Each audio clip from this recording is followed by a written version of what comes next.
Guys, this is my Walking Dead season 6 episode 5 review. Overall, I think it was a pretty good episode. Definitely better than last week's in my opinion.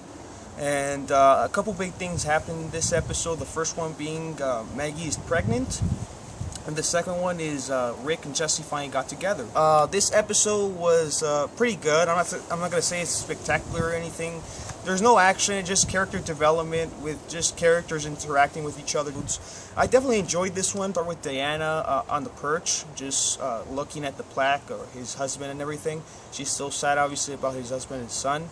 Then we hear Michonne telling Maggie about Glenn, that she couldn't do anything. If it was up to her, she would have stayed behind with him, but there's nothing they could do about it because there was too many walkers and everything. So Maggie, obviously, she's stressed out, she's worried and everything. Michonne also told her that he's going to signal us somehow. Later on, we see Maggie attempt to leave and go find Glenn. Arron sees that and he attempts to stop her, but then she says, "I'm going," basically, and he agrees to go with her. They go into the source system like I predicted, but I kind of predicted it another way. They're in the source system, and then they encounter a couple walkers. They were really nasty and, like, I guess sludge walkers or bloated walkers, because Maggie tried to, like, grab one, and she put her hand right through it, so she couldn't, like, grab it. It was slipping and she almost got bit, but Arron saved her. And then there was another one crawling that basically almost got Arron as well, but they got out of that. When they were pulling the ladder, Arron kind of got injured in the head. He's bleeding a little, and I guess he got a concussion or something. Afterwards, they were continuing down the source system. They finally made it to the end. Okay. In the beginning, Maggie wanted to go alone. Arron didn't want to go.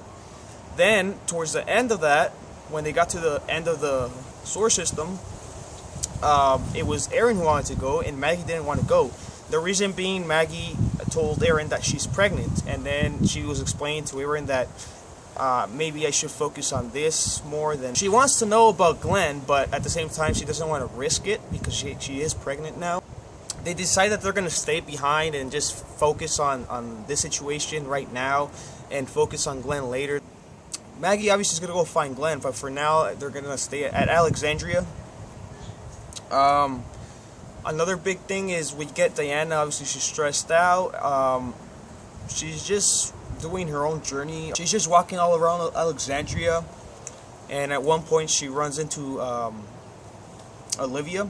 She's basically handing out food and telling the Alexandrians that they need to ration, because obviously the walkers are here, so they need to ration. They don't know how long they're going to be here for. And then the Alexandrians kind of don't care at this point. They just want to... They don't care about rationing. They want to get their food, and one guy, Bruce, I think is his name, he says that it doesn't matter anymore. And then another lady says the same thing.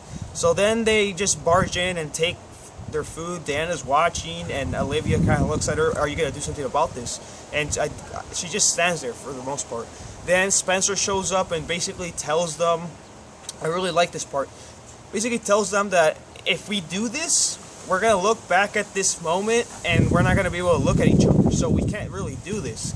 He explains that they need to ration, they need to stick together. Basically tells them not to panic, they need to keep it together.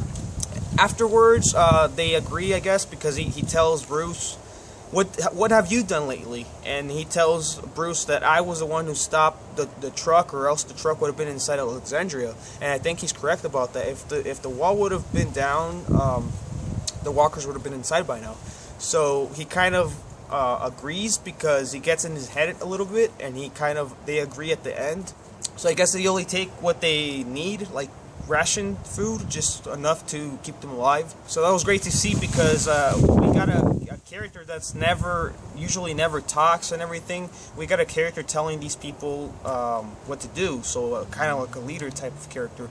But the issue with this is throughout the episode, Spencer actually took some food for himself, and he was telling these people not to take food.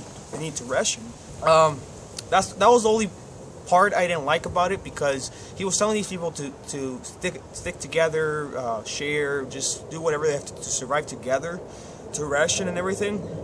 Then he took like a bottle of whiskey or something and some crackers. So he's eating the food while he's telling the community to not take food. So that's the only issue with that for me. Okay, so Rick is running in the beginning of the episode. Obviously the herd is here.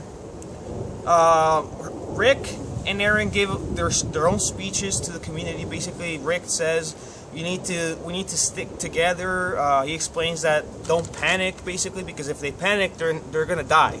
Even though they're not out there, if they panic inside, it doesn't matter where they are. So they have to stick together. That's what he says. They have to do whatever it takes to survive. They have to stay quiet, turn the lights off if need be. Anything possible to survive, he says they have to do it. And then Arron speaks up and he tells the community that it was because of Rick's plan that at least half the herd is gone. They don't have to deal with half the herd. There is still a lot of walkers here, but it's better than the whole herd. So he explains to the community that he's basically helping them out to stick together. Then he confesses to them that it was his fault that the wolves attacked because of the pack.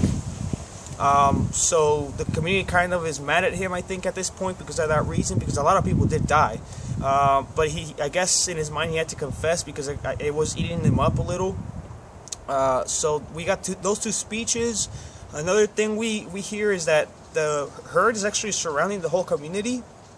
And there's actually about 20 walkers in all directions. So they can't get out. They're trapped. So right now at this point we reached the No Way Out story arc, I want to say. Another big character this episode was Jessie. Great performance by the actress, definitely, because she was a big part this episode. In the beginning she was cleaning out her house because there was a wolf there from episode 2. Still, I guess. And she was taking her to the graveyard. Then she attempts to bury her, but Rick stops her because she says we don't bury killers here. And I guess she's just trying to find some stuff to do, just to keep it together. That's what she says towards the end. She's just trying to do whatever, just to keep her mind occupied. Later on, she actually is the one who kills Betsy Walker. Betsy is the wife of David. David died in episode 3. Remember he was dying like this, with Glenn and everything. So Betsy committed suicide. She slit her wrist. I guess she couldn't take it anymore, and Jessie was the one who killed her. And then afterwards, obviously the Alexandrians are just panicking because they can't take this anymore. Most of them don't know what to do. So she explains to them that we have to stick together. We have to keep it together. If we don't, and one big part I really enjoyed about this, she says, before I didn't want to accept how the world was. I'm just giving my own words to what she said. I didn't want to accept how the world was, but it came to a point that I had to change or I had to die. So she's kind of understanding why Rick did what he did when he arrived. Towards the end, he talks to him, and she understands why he is the way he is. Jessie tells the community, either you have to change or you die. You have to fight or die. So that's really great that she's changing this quickly, but she's explaining to the community because a lot of them don't understand. They don't want to understand. A lot of people are crying and everything. They're panicking. They're scared. That was a great scene because she is getting better as a character. She's understanding how she has to be, how she has to survive. She understands that she must fight or die. That was basically the whole episode. There was a couple more things. One of them was Denise and Tara. Denise is trying to save Scott because Scott's foot is infected at this point, so she doesn't know what to do. Then she reads a book and she gets like this pus out and saves his life. So that was great, and Tara's trying to help her through that because obviously she's stressed out. She's still not confident about what she's doing, but Tara kind of gets her through with that. So that was good to see. We also see Carl and Ron. They're basically just push each other. That's all. Carl's asking about Enid, and Enid is outside right now, so Carl's worried, and he tells Ron that he's going out after her, and then Ron says no, or else I'll tell your dad on you. But Rick is teaching Ron how to shoot, so that's good. I guess Ron also is accepting, just like Jesse. He was mad at him because he killed his dad.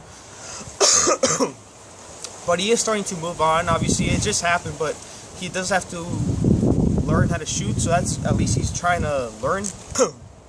That's basically all I want to say for this episode. Overall, I think it was pretty good. Like I said, my score for this one's going to be an 8 out of 10. An average episode for The Walking Dead. I think I covered most of it, and I don't think I have much more to say about it. I really enjoyed the Rick speech. I enjoyed the Jesse stuff. Spencer was okay, like I said, but the ending wasn't that good with him when he was eating the food and everything.